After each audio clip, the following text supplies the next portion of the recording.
the intro music. Yeah! Woohoo! Good morning, everybody, and welcome to patch number 64, where in Star Trek Fleet Command, adding in silent hostiles, temporal artifacts, and more, as we kind of previewed a little bit yesterday. But today we're going to go over the full patch notes where you can see everything getting added into the game, and we'll give you brief glimpses of some of the things in here. As you can see, with my pylum actually being in the lowest region of the new hostile systems, we will actually have crew testing and hostile testing this week. So don't worry if you just rush in there. We'll give you an idea of what crews use, and Scopa themselves have actually provided an idea of what to use against these new hostiles. But we'll talk about it, we'll show you, and we'll do that and more in today's video. So without further ado, I guess we'll just pop up on the screen the notes. So here are the notes of what we're going to do. Now, I will not go into detail or super detail some of the stuff that we covered in yesterday's preview, being the temporal artifacts. But we will try to go over as much of this as possible. Update 64 includes the temporal artifacts, silent enemy hostiles, which we will look at a little bit, true critical chance and damage modifiers, which is an interesting idea. We'll see what y'all think about it in the comment section down below. New officers, new missions, new cosmetics, new battle pass, and then of course the and more, which never really is and more. It just kind of is what you see. But temporal artifacts, we looked at this yesterday. This is the loop. So there's a daily bundle in the X-Borg refinery for the token to get to the system, as well as temporal disruptors, so you can claim them there. And then you'll use those temporal disruptors to get specific artifact shards of what you're looking for. And then of course you'll use the token to get into the systems to fight these new hostiles. Again, we will be doing a video covering that, and then we'll also be doing testing here in the live streams. If you're watching this video the morning that this comes out, don't forget 12 p.m. Central Standard Time, we'll actually be streaming on Twitch and giving away battle passes. So if you haven't, go follow on twitch.tv/Rev Deuce to get at least you have a chance of winning a free battle pass for this month. So we got the silent enemies. Let's talk about what they have. So critical chance, critical damage, critical floor, as in they have several buffs to that, as in they're quite powerful. First that, and they also will burn your ship. Now, defeating these will progress a player's journey in upgrading temporal artifacts in the artifact gallery due to the amount of rewards they drop when defeated in combat. So they can be found in these systems. To show you where that is on the map, we'll flip back real quick, and you can see, I'm just going to hit one of these baby ones. As you can see, it actually looks like a silent hostile, as is the actual form, or you can call it a little Christmas tree, but it's right above the Xindi and Cardassian areas of the game, to the west of Federation space. So not too hard to locate should you want to go perusing around today with the 2 tokens you'll get from the X-Borg refinery. Potential crewing suggestions, they give you a few different ones. Pipe Moreau Tucker to focus on Tucker's crit damage reduction. So far, the ones I've tested, I've actually just running Janeway, Chakotay, and the Enterprise E data, which is kind of like a standard mix of a hostile crew. But the next one I'll be running will be Enterprise E, Picard, Enterprise E data, and probably Tucker. Keep in mind that the Tucker one really only going to be super valuable if you've tiered him up. Tier 1 Tucker not going to be super great. So it will depend on what crew that you have. And then Severus, Decius, and Charvanik, should we know that you're going to need Neelix below deck with burning if you want to run this with Severus as captain. But several different crews that we will test. Now, there will be another set of promo codes this month, which is actually really, really neat. So if you haven't already, you're going to want to put that promo code in. Promo codes are pretty freaking dope. There's free stuff at the day of launching. I think these are the type of things that Scopa should do more of. Simply go over to your store, enter in the code INT3 to receive some freebies. Freebies are good. So you would actually just go to your store here, go to redeem code, and then we would actually type in INT3, hit redeem, and I don't know if anything happened. Oh, it signed me out. Great. So I got to re-sign into the site. But anyway, that's how you do it. Go to hit redeem code. I hadn't re-signed in several days. So, all right, new officers coming out.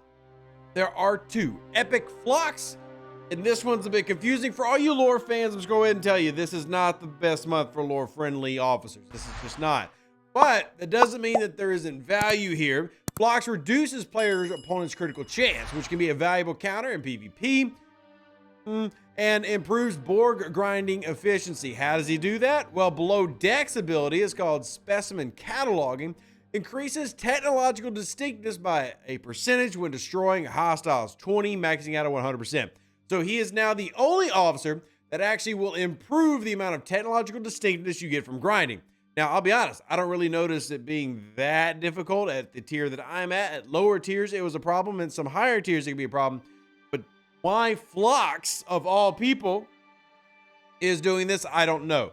But his officer ability is reducing opponent's critical chance by a percentage, and as you can see, 100% is his max for 8 rounds. Basically, he's a anti-honor guard wharf, as they say in the above. Then you also have rare Hoshi Sato, which is officer ability outside the box, which is increasing cargo size. And then there's your gas miner. Even though she's literally known for being a linguist, here she's a miner. Okay, anyway, primes and buffs. So we've got 6 new primes. You spinners out there, enjoy. Prime crit evasion reduces opponent's total critical chance by 20%. We've got Prime Borg Cutting Beam damage, a multi-level prime that increases the Borg Cube's cutting beam damage. I think it's 3 tiers. I have to go back and look. It's multi-tiered though. G5 Survey Battleship Explorer and Interceptor Manufacturing, which is just a +1 on the refine. I will not personally be purchasing this, but that's up to you. Prime Crit Evasion will be available as a web first exclusive. If you haven't already, sign up for a Scopely account. So buy it from the web store is what they're saying. True crit chance and damage modifier. So a new bonus type is also available this month. This new bonus type applies a true reduction to your opponent's critical chance and critical damage after all the research and bonuses. So critical evasion reduces your opponent's crit chance after other research and bonuses. Crit resistance reduces their damage. So these bonuses provide a persistent scaling amount regardless of how much critical damage they have. So these, again, like is an actual reduction, like not an efficiency reduction, but we'll see how that plays out. Again, we'll just see how that plays out. 20 new missions, 10 core, 5 for legacy with DePaul, and then 5 for NX01 on the side. Battle pass and cosmetic. We have a lot of holidays here this month, so that'll be fun. Brand new battle pass is available with 6 new avatars, 4 new frames, and a new hailing frequency. I do like the hailing frequency. It is Phlox doing his little smile thing, which I actually do like. And then bug fixes. So we've got Cerritos ability. We've got NX01 Picard refit with the description being wrong. That's cool. Several different, we actually got a long list of fixes, which I do like some of them. Some of them are kind of pointless, and many of you have never noticed them. Some of them are nice, right? Like the 15 to a 12 is something most of y'all will never have noticed, but some of these actually can be important. Improvements. Made an improvement to field training to prevent progress reset after server transfer. So for those of you who've been stuck saying, when are they going to fix field training for the longest? Well, supposedly fixed now, which is a thank you, because I'll be honest, I didn't even know that was happening. So if you've been stuck with field training, you had either moved servers or you were a new player and couldn't progress, now you can check your accounts. And I'll be honest, I think that's a great thing for them to finally have fixed. It's actually a real fix that has been affecting hundreds and hundreds of players. So do appreciate that. Then as you can see, there's various different bug fixes. This is some of the, in terms of numbers, a high number of bug fixes, which is nice. But you are getting another loop this month. So there's a trade-off to everything. With all good things, there's a trade-off. So we'll kind of go through this. And again, remember, we're going to be doing some crew testing on Twitch and everything. As far as the content this month, there's some interesting things, but we'll see how it plays out. Hit the Xborg store to see the Silent Nebula tokens and your temporal disruptors.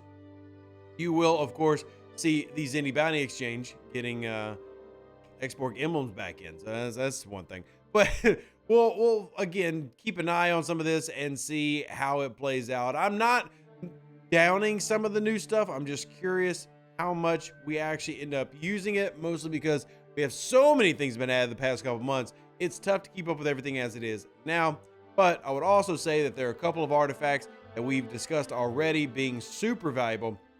And if you click over here, you'll hit your convert, and you'll notice you now have the temporal restorations with the specifics of what you want to go after. So the Great Eye of Ara is going to be one that personally I'm focusing on. because it reduces your cost. It's an efficiency. So we like that. Efficiency is always nice, and you can actually choose what you're going through or going after using those temporal disruptors. And then you have the exchange right here, which I need 12K for a full pull there with the 4-star, and you can see what it rewards, more ship parts. So that helps with your ship parts grind. You got the Prime Orbit Medallion, which is for certain Prime researches. We'll cover that in a more specific video. And then there's your temporal disruptors. In terms of what they pay out, I am hitting the 41. So these are the baby ones. And I have currently acquired 10,000. So, I mean, in terms of like, is this loop easy to do to get enough to do your grind? Very much, if you have a ship appropriate to your level, because I'm punching down. So in that regard, the loop seems relatively easy, and y'all can kind of make your decisions and everything based on that. Anyway, there's the information you need for at least today. Live long and plunder. Stay safe with the Space Cowboys. Deuces, that's me. Catch you on the next one and the stream today for Battle Pass giveaway. An even better outro than the intro. For the Empire and glory to your house.